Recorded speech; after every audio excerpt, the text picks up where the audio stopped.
এখানে আমি Microsoft office 2010 ভার্সনটা নিয়ে আলোচনা করব। মাইক্রোসফট অফিসের বিভিন্ন ভার্সনের পূর্বে ছিল এবং অনেক জনপ্রিয় ভার্সন ছিল। পূর্ববর্তী ভার্সনগুলোর মধ্যে 2000, 2003, 2007, অফিস এক্সপি এগুলো খুব জনপ্রিয় ছিল। মাইক্রোসফট অফিস 2010-এর একটা সীমাবদ্ধতা রয়েছে। Microsoft office 2010 Windows XP service pack 2 এ চলে না, অর্থাৎ সেট আপ নেয় না এবং উইন্ডোজ এক্সপি সার্ভিস প্যাক 2-তে চালানো যায় না। বাংলাদেশে প্রায় অধিকাংশ লোকই Microsoft Windows XP service pack 2 ব্যবহার করে থাকে, অর্থাৎ আমরা যে এক্সপিটা ব্যবহার করে থাকি এটা ম্যাক্সিমাম ক্ষেত্রে এটা সার্ভিস প্যাক 2 সবাই ব্যবহার করে থাকি।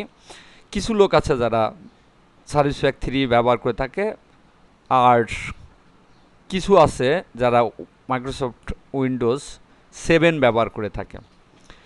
তো এই মাইক্রোসফট অফিস 2010টা শুধুমাত্র উইন্ডোজ এক্সপি সার্ভিস প্যাক 3 এবং উইন্ডোজ 7-এ চালানো যায়, তাই ছাড়া উইন্ডোজ এক্সপি সার্ভিস প্যাক 2-তে চালানো যায় না।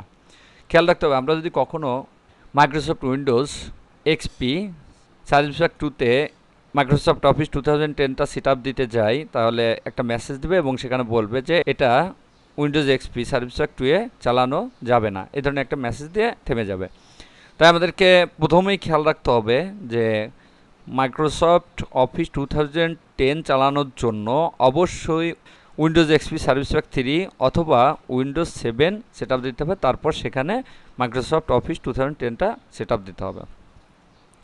আমি এখানে যে অপারেটিং সিস্টেমটা ব্যবহার করতেছি এটা হচ্ছে Microsoft Windows XP service pack 3 version, তাই এখানে মাইক্রোসফট অফিস 2010টা সেট আপ দেওয়া সম্ভব হয়েছে।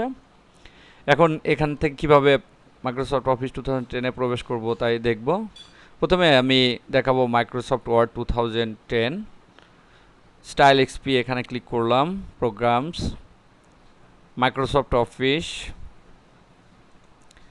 মাইক্রোসফট ওয়ার্ড 2010 এটা ক্লিক করতে হবে।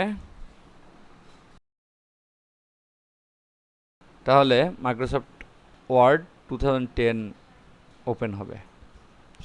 এরপরে আমরা ইন্টারফেসটা নিয়ে আলোচনা করব।